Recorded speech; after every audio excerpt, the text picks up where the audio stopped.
Today on the G3 Boardroom, we are going to be reviewing our playthrough of The Hunger. I was going to say, what's that smell? It smells like 3 burning vampires. Bakers? No. Yeah, we, on our last playthrough, these guys have played it a bunch of other times. This is my first playthrough, and on the playthrough that we recorded, we all lost. None of us made it back to the home base. In this game, what you're doing is you start at the castle and you go out and sort of, spirally circles, and you're picking up stuff. You're trying to gain points, but this picking up stuff, time eating tracker, people. Yeah. You're picking up people to eat. Yeah. This time tracker is ever moving forward towards the 15th round, and by the 15th round, the sun comes up, and if you are not back to the castle or the close cemetery. to it, then you die. And if everyone doesn't make it back, then everyone dies. And hey, that's what happened. Yep. Yeah. A quick word. I always like to do components. A quick word on components. What you have here is it's pretty basic stuff. You got wood chunks for your score tracker and for your player token. A bunch of cards in here. You're going to want to sleeve them because the cards do get played a lot. Yeah. And so this one belongs to Bob. Bob, enjoy investing another $20 to sleeve this thing, but you really need to. The mission tokens are nice thick cardboard. Those aren't going to wear down on you. They're good enough. The player cards, though, the ones that actually represent your player, you don't play them for anything, but they feel it feels like it's a lesser of a card stock. So if you're really meticulous, you might want to sleeve that. I wouldn't, because you don't play them anywhere. Yeah, they just sit on the table. The only other thing in here, you got some tokens. Again, same grade of cardboard as the quest things.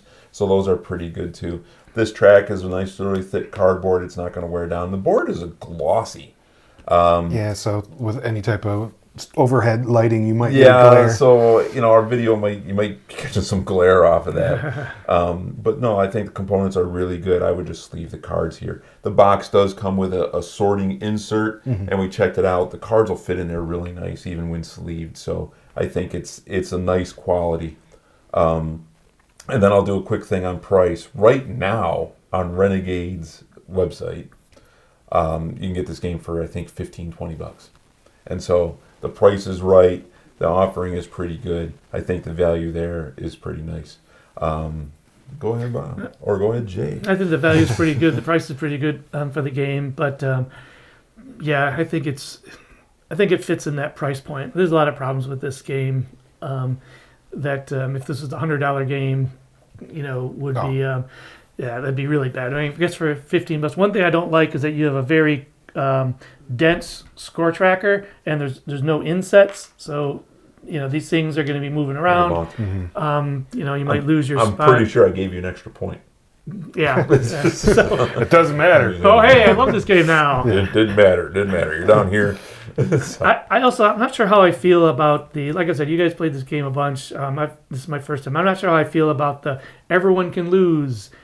Because we invested a good hour and a half for no one to win. We could have, I don't know. We could have played Crazy Eights, for that same time instead of a board game. So it seems like there should be some mechanism for, someone can win somehow.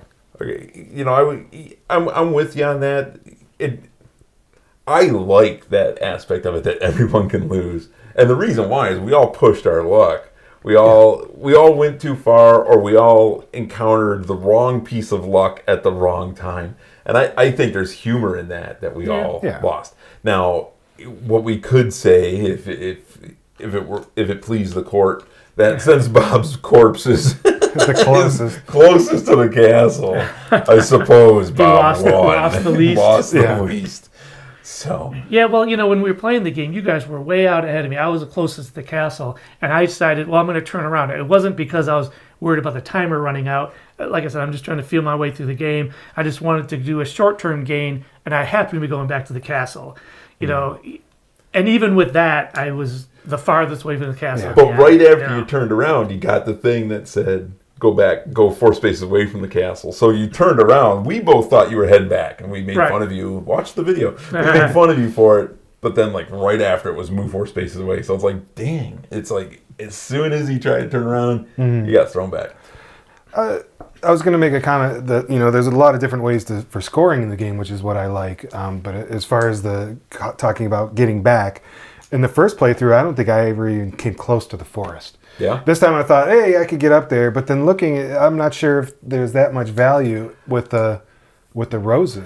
The rose that I got gave me a point at the end of every turn. So you'd have to haul bleep all the way there and then do all your hunting on the way back. Well, don't forget that it's also 5 points to get the rose. So I got 5 for getting it. Yeah. Then I'm getting 1 every single turn. And yeah, you have to get the right cards. You have to get cards that give you the speed to do it. Yeah. And it was one of those things. It's like, okay, playing this is always to get to the end and turn around and come back. And I've made it and I haven't. Mm-hmm. And so it really comes down to the cards you draw. Now, what I did this time was I have too many humans in my deck. And so when I was trying to come back, I'm going slower and slower, and that's the press your luck. And I like that about this game, that you got that you have that looming over you. But again, the best laid plans of mice and vampires quickly go up in flames. I started coming back, and I was confident. I'm like, I can make it back. And then I get the confused woman, and I end up going back 4 spaces. And for me, it managed to reroute me, but it still damaged me. Yeah, that's another problem with the game, is that it should, you can pull these cards out of your deck that are going to hurt you, but it's just way too restrictive as where you have to be for each one. You should be able to just spend your move points, spend your action points just to digest a human no matter where you are. You shouldn't have to be on a certain spot to digest a certain human that happens to be in play. There could be more spots or more mechanisms to do that. You should be able to just do it for like 3. Or each human should have a digestion point value. Like you're resting and you're just going to take care of business in the woods. Like a human's worth 4 points, but it also costs 4 points to digest them. But you can do it at any time. That would be a good mechanic. I think that's a good idea, and that would be an improvement on this game.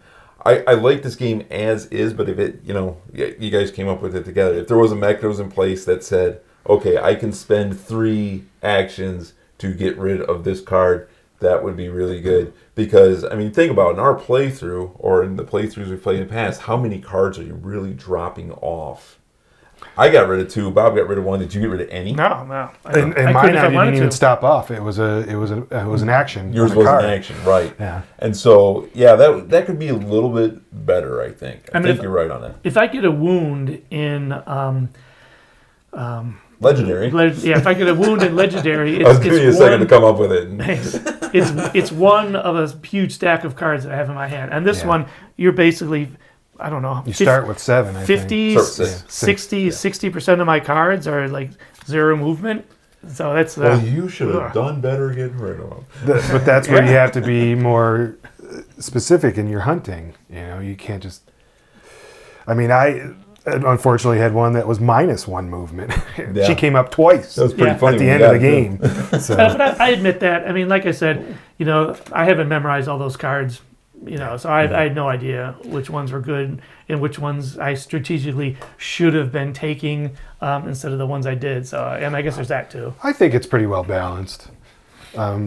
This time, there are other playthroughs. The familiars did not come out as much as they did. As many of them. We all had familiars this time. Yeah, and I think at times I point. forgot to look at them, so you do have to pay attention. You might have saved your game. Not quite. Some of these were more just victory points, and some were at the end, but I can imagine if there was any other things that actually gave you movement, like your horse. Yeah. It's interesting that you point that out too, because I'm with you on that. I've played this game, and like very few familiars seem to be coming out. And if you look at the stack, we played the whole game. We got about half a deck left. Yeah. And so it really comes that you can get a bummer of a draw in this game. The first time I played this game, I hunted a spicy card right off the bat, and it like paralyzed me for like 3 turns. I couldn't do anything because I was moving on the whim of this card now. There's a -2 vampire strength in there. Yeah, I don't think you want that. No. But my point being, you can get a bummer of a draw for absolute certain, and we've only gone through half the cards. That gives you a lot of replayability, for sure. Yeah. You're never going to play the same game, but it works against you. And did we have 5 players when we played the first 4. time? We only had 4. Yeah. Okay. It seemed like these went a lot faster the first time around. Because I don't think we ever got to the point where 5 of them were stacked up on the... Well, if you really think about it, you only hunt for like half the game. Yeah. And so what you do is, I'm going to give you guys my strategy for the next time we play it, but what you do is on your way back, if you get here where you can still hunt, scoop, scoop, scoop, massive points right at the end, assuming you have enough time to do it. Yep. And so is it the best, again, it's press your luck, is it the best idea to go for the rose? I honestly, it's a dice roll. It's a dice roll because I am in second place. I am the second one. The sun touched you first. I laughed and then I died. And then Bob laughed, both of us, and then he died. But yeah, when you get towards the end, if you have 2 turns left to go, you know you're gonna make it. Scoop. Yeah. You know, I'm gonna grab this huge pile of stuff. That's 10 points. Yeah. You know, and so you're, you know. Next time we play it, I'm definitely heading back early. A thing I do have to point out about this game, though, there are 2 quests that come out right at the beginning of the game. They're like group quests that you have to focus on doing. I totally didn't see them there until I forgot about them. I'm the one that placed them in the setup, and I forgot about them. I forgot about them. I've played it before, but I forgot about them completely this time. And then we realized halfway through the playthrough, and then all of a sudden... I'm just taking those now. And I still forgot about it. It was just coincidence at that point. But what I'm saying to you is they go out there, don't forget about them. Now, in a normal setup for this game, you probably got a person sitting there where you are. And so they're going to see them. Something important to not forget about. It's easy to do. There's one more thing I did want to cover in this. So I think there's actually different strategies at play in here as well. There is the press your luck of, am I going to run for this thing or am I not? Someone's going to get to the tavern, they claim 3 things right off the tap, which could help them or could hurt them. Yeah. But there's another thing. I played this game where I had 7 or 8 missions to pile up at the end of the game, and it was a score. Yeah. Now, I did that. When you take something like that, you have to give up something else. You know, and when you're running towards a thing, you're not spending your points on hunting. When you're gathering missions, you're probably not spending your points on hunting. If you're doing your hunting, you're probably not going for the missions. Yeah. And so, in that game, I was in last place until we started tallying the scores. And then I did okay. I still lost, but I did okay. But there's multiple avenues there. I think the game has a fair amount of replayability. I think you're right with pointing out the errors that do exist within the game or the shortcomings that do exist. Because if there was just another little mechanism to get some of the bad stuff out of your deck, just something, maybe some familiars or a permanent of some kind, or even a rose, that would be a really good rose because I've wasted all of my energy to get over here to be able to use a mechanism on that to get rid of things so you can get back. You know what? Maybe there are. Nah, there's not. I've played other games with press your luck mechanics that were 10 times better than this. Yeah, so that's fair. The press your luck is fine, but the I don't think that the reward is much better than the risk. So that's fair. We would have found out if we all lived, if it had paid for me to go and get this. There's so many other things that we didn't even get to count to because we didn't make it to the end. But each card has like this icon in the lower left that classifies them another thing to score with the missions. Sure. We didn't. Yeah. And that's what the missions do. You know, the missions can be a number of things, like who try to get the most clergy, or try to get the most townspeople, or things like that. I mean, there's cards if you have one character, if you have 2 characters, it says like if you have Roxanne as well, then you get bonus points at the end. Yeah, I had 2 of those. I could work in bonus points. There's so many ways of scoring. I think I was doing pretty well as far as the missions. Like this mission here about whoever's got the most of these guys, you get 6. You get 6 points if you have the most of these. Yeah. And then my other you missions, had more than me. I promise you. The other missions I was doing really well at too. But here's the one that cracked me up. To be honest, I grabbed this mission, which is gain 10 points if you have the lowest score before missions are scored. when I took that, I was way behind, and I spent most of the game way behind. Then I had that one turn where I scored like 13 points. I blew past you, but that was right around the time you turned around and headed home. And so this is where I'm like, I'm way ahead of this dude, and so this is not going to count. And surely you were going to get ahead of me because of that. So it is nice that you can stop off these mission places, and if Yeah. you have a mission that doesn't work for you anymore, you can And Kinda swap dump it. back in. get rid of it. So to sum up, I would say really at Renegade right now for the $15 to $20 price tag, I think the price is right. That's a great buy. I enjoy the game. I thought it was pretty good, and I'd play it again. I think Jason is a definite maybe on that. Would prefer to play other things, but I know Bob's down, so we got a 2-1 here. Yeah. So The Hunger Part 2. Someone might live? The Hunger Part 2 is going to be one turn moving away, the next turn moving back. Right. You're like, okay, 14 more rounds to go, but I'm staying right here. peeking my head out from the door jam. You just keep walking back and forth in the mountains. I'm hunting. Yeah, I mean, it's true. It might work. Yeah. I couldn't tell you. But it'd be funny to try.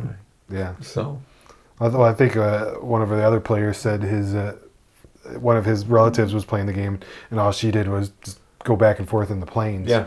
So Yeah, I kept Yeah. scooping up stuff. Yeah. Mm-hmm.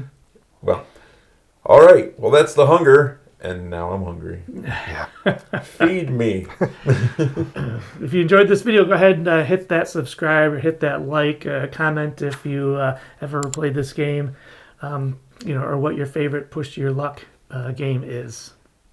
We'll see you next time.